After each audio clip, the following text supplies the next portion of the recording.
The church door is still swinging behind me when I understand the worst thing I have learned tonight. I am not running away from her.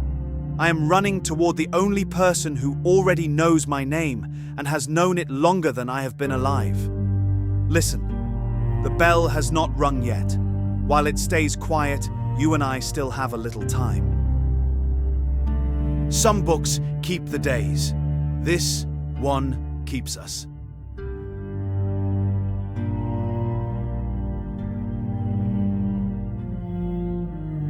I am writing this down because the book will not this part. The book records what is owed and what is paid, but it has no ink for the running, for the wet hem of a coat slapping against the backs of my knees, for the sound a person makes when she is trying not to make any sound at all. So I keep it. Someone has to keep the running. Previously, in the almanac, I found my own name in tomorrow's ink beside a date already past. Old Maris told me how the pages are read and would not tell me how they end. And below the waterline, at the drowned church door, the low woman lifted her head as though I had finally arrived. And I fled the water with her patience following me up the causeway like a tide that had decided to learn my pace. Now, I am out of the church and into the cold, and the cold is the only honest thing in the hollow. The fog has come down off the ridge the way it always does at the turn of the long autumn, sitting on the reservoir like a lid on a pot, and through it the leaning spire of the old hollow shows its broken finger, and I do not look at it, because if I look at it, I will see whether she has followed me up. I keep my eyes on the meeting hall. There is a light in the meeting hall. There is always a light in the meeting hall, and tonight I am grateful for it the way a child is grateful for any door that opens. Pastor Edmund Hale is inside, at the calendar. He is always at the calendar. I have seen him there in the morning fog, and the evening fog, and the grey hour between that is not a time so much as a held breath. He stands before it with his hands folded behind his back like a man at a graveside, and he reads it, and he never turns the page. I used to think it was grief. I used to think he had lost someone in a particular month and could not bear to walk past it on the wall. I was a fool, but I was a kinder fool then, 3 days ago, before I learned to read. The calendar is a great square of paper pinned to the meeting hall wall, hand-ruled, the months lettered in Hale's own careful serif. October. It has said October for as long as anyone living can remember. The square for the first day bears a small inked sun. The square for today, I do not know which square is today. That is the thing I have never let myself notice until this moment. Standing dripping in the doorway with the lamp throwing my shadow long across the floorboards. There is no mark that moves. There is no today on the calendar. There is only October and a sun on the first and 29 more squares waiting like open mouths. He does not turn when I come in. He says, "You went down to the water." I went down to the water, and it spoke to you. It didn't speak. She lifted her head. His shoulders go down half an inch, the way a sail goes when the wind quits. "Then we are further along than I hoped," he says, "and there is no more use in the calendar." And he reaches up. Edmund Hale, who has not touched the calendar in living memory, who guards it the way Maris guards her bees. He reaches up and he takes the corner of the page between 2 fingers and he tears the month of October clean off the wall. I make a sound. I cannot help it. It is the sound you make when someone breaks a thing that was holding the whole room up. Underneath the torn page is another page, identical, October, the same sun on the first, the same 29 open mouths. "That's why it never turns," he says, very softly. Not to me, I think, but to the wall, to all the Octobers stacked behind it like the rings of a felled tree. Because there is nothing behind it but itself. We do not live in the year, Wren. The sun does not own our days here. The book owns them. Every autumn we have ever had is the same autumn, read again. The calendar cannot turn because the book has not finished the page, and the book will not finish the page until somebody reads the last name aloud, and nobody has ever been willing to read the last name, least of all the keepers, because the last name on the page is always the keeper's own. I should be cold from the water. I am colder from this. You're saying the hollow is... I cannot finish it. The words are too large for the room. I'm saying time here is the almanacs, not the suns. I'm saying we are not a town that keeps a book. We are a book that keeps a town. He turns to me at last, and the lamp catches the side of his face, the deep grooves of it, the eyes gone the color of standing water. And every year, every reading, I stand at this wall and I tear the page and I tell the new keeper exactly what I am telling you now. And every year I am too late and the bell rings and the page begins again. How many times, I whisper. I have stopped counting. Counting is a thing you do inside time. I am not certain I have been inside time for a very long while. I want to laugh because the alternative is the other thing, and the other thing has no bottom. Then stop, I say. If it's a loop, break it. Don't tear the page. Do something different. Anything. I have tried different.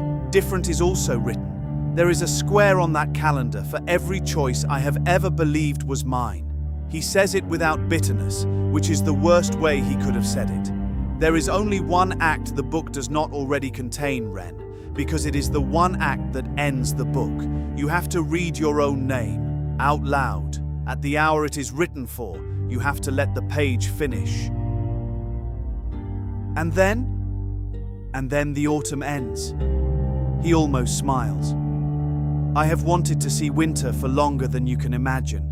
I want to be cold because the world is cold, and not because a book has decided I should be.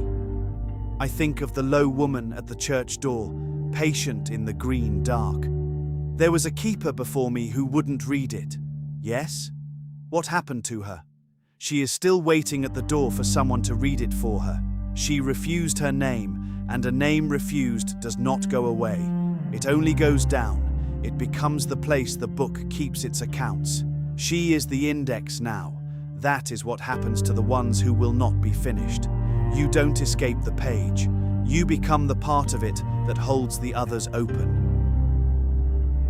And here is the thing I have been circling, the thing I came in out of the fog to ask and could not, and now it asks itself. Why me? I say. Why is my name in tomorrow's ink? I only came back this spring. I inherited my aunt's pages. I'm new. Edmund Hale looks at me for a long, long moment, and something moves behind his face that I will be unpicking for the rest of whatever passes for my life. Pity. And worse than pity, recognition. You are not new, he says. You are the oldest entry I know. The lamp flame leans. There is no wind in here. The lamp flame leans anyway, the way a flame leans when a door opens somewhere it shouldn't, and I turn, and Maris Fenn is standing in the meeting hall doorway with the fog at her back and her hands full of the dark, and her face, Maris, who has never once looked afraid in front of me, her face is the face of a woman watching a house she has already watched burn down. Edmund, she says, step away from the girl. Maris. You are doing it again. Her voice does not rise. It is the flat, terrible calm of someone reading from a page they have read aloud before. You stand at the calendar. You tear October. You tell her about the loop. You tell her she is the oldest entry. And then you put it in her hands like a gift and she takes it because you make it sound like mercy. I have watched you do this 4 times, Edmund. 4. I have stood in this doorway and said, step away from the girl 4 times, and 4 times you did not, and 4 times the bell rang. She steps inside. The fog comes with her, low across the floor. I am forbidden to tell her how it ends. I am not forbidden to tell you to stop. 4 times, I say. My mouth is very dry. You've watched this. I have outlived 4 keepers, child. I have told the bees of 4 deaths that were yours. Her eyes are wet and they do not blink. I am reading the season for the 5th time. The truth is in the book too. I am sorry. I am so tired and I am so sorry, and I cannot tell you the one thing that would save you because it is the only thing I am not permitted to say. Then say the thing you are permitted to say, I beg her. Say anything. Help me. And Maris Fen opens her mouth and closes it, and in the closing of it I understand that the kindness in her is the cruelest part of the trap, because it has made me trust her, and trust is just the name we give to the rope before we notice the knot. Hale says gently, Wren, the child. What? The page I tore all those readings ago, the one I was forbidden to keep and kept anyway. I tore a date from the almanac to spare a child. I broke the loop for one person once, the only time it has ever bent. The book never forgave the gap. It has been trying to fill that empty square ever since. The date I tore. It is the date now written beside your name. The book is closing the wound I made. It is collecting the child I saved. What child, I say? But I already feel the cold of it climbing my spine, because some part of me, the part the book wrote, already knows. Edmund, what child did you save? He doesn't answer with words. He looks down. He looks down at my coat, at the pocket of my coat, at the place over my hip where there is, and has always been, since before I can remember, a folded square of paper I have carried so long I stopped feeling its weight. A page, soft as cloth from the folding. I have never opened it. I take it out. It was you, Wren, Hale says, and his voice breaks all the way through. You were the child. I tore your day from the book so you could have years instead of an hour, and you have carried your own missing date in your pocket your whole life, looking for it everywhere but your own hand. I unfold it. The ink rises as I open it, the way ink rises in the almanac, the way it always rises just before it is true. Letters surfacing out of the foxed paper like things coming up from under still black water. A date, written in my own hand. Dated, the corner of my eye sees before I was supposedly born. And it is not 3 days away. It is not tomorrow. The date on the page I have carried against my body for the whole of my counted life is today. It has always been today. And the hour is not a number. The hour is a sound. It says simply, the next time the bell rings. And from somewhere out in the fog, down by the water, small and certain, and an hour too soon, Liss the bell child takes hold of the rope.